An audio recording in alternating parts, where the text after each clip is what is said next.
আমার সাথে প্রায় 2-3 হাত বড়। তো এইগুলো তো এখনো হয়ে ওঠে নাই, কলগা হচ্ছে এই যে দেখেন ছোট ছোট। দেখেন এগুলো মূলত কত সুন্দর কচুর ফুল। বিসমিল্লাহির রহমানির রহিম। আমার আব্বা কিছুদিন পূর্বে এখানে কিছু জংলি কচুর গাছ লাগিয়েছিল। শুনেছি সেই কচুতে লতি হয়েছে, সেই লতিগুলো তুলবো আজকে এবং আপনাদের দেখানোর চেষ্টা করবো ইনশাল্লাহ। তো আসেন। বাবা এখান তো নামাই দুষ্কর।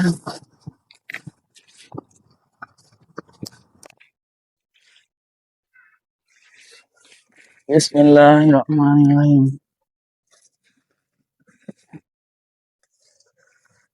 এই যে দেখেন কচু লতি আরো আছে নামে।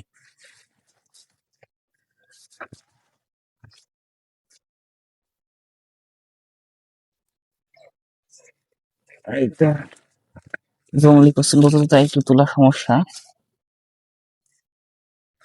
আরে ভাঙি গেল।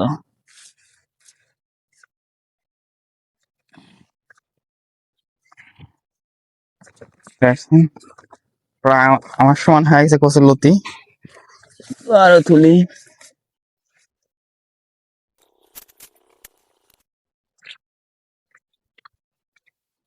তো আমাদের নিচে তোলা শেষ, উপরে একটা গাছে দেখি এগুলো তো হয়েছে নাকি কচু লতি।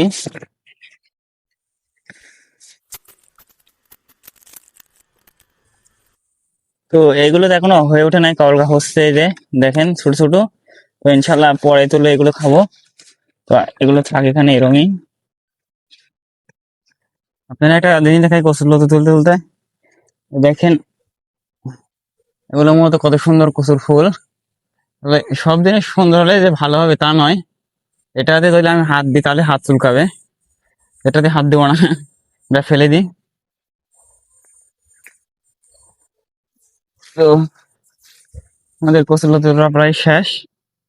আপনাদের দেখায় কতটি হলো কচুর লতি। এই যে দেখেন মোট প্রায় ½ কেজি কাছাকাছি যাবে কচুর লতি। খালি দেখেন আমার চাইতে বড়, আমার চাইতেও প্রায় 2-3 হাত বড়। তো আজকের ভিডিও এই পর্যন্তই। আসসালামু আলাইকুম।